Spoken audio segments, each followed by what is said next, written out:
आणि जे 55 वर्ष ज्यांनी एक निष्ठा तत्व सांभाळलं ते 55 दिवसामध्ये घालवल्याचा मलाही राग आला।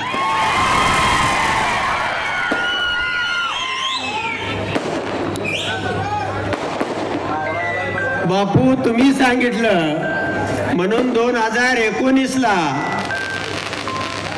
रणजित सिंह निंबाळकरांचा प्रचार मी केला आणि माळशिरस तालुक्यातून 1 लाख मताचं मताधिक्य दिलं।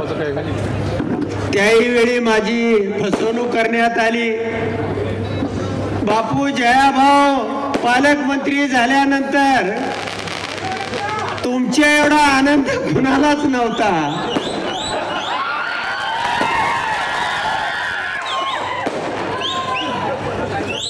पण मला तर नागडं केलं 2019 ला फसवलं। गेल्या निवडणुकीमध्ये मी विमानातनं कशी तरी उडी टाकली आणि म्हणून मी वाचलो। बापू तुम्ही विमानात गेला आणि तुमचा करेक्ट कार्यक्रम त्यांनी केला। तर अशा पद्धतीनं ज्यांनी यांना मदत केलेली आहे हे सगळे पहिल्यांदा मला नागडं केलं, पुन्हा बापूला केलं, आता बाबासाहेबाला केलं।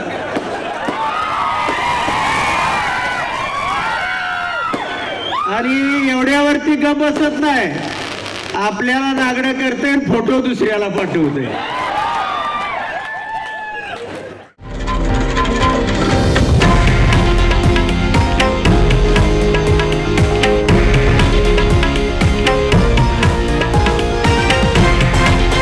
हे आहे देशातील नंबर 1 न्यूज नेटवर्क आणि आपण पाहत आहात TV9 मराठी, एकमेव।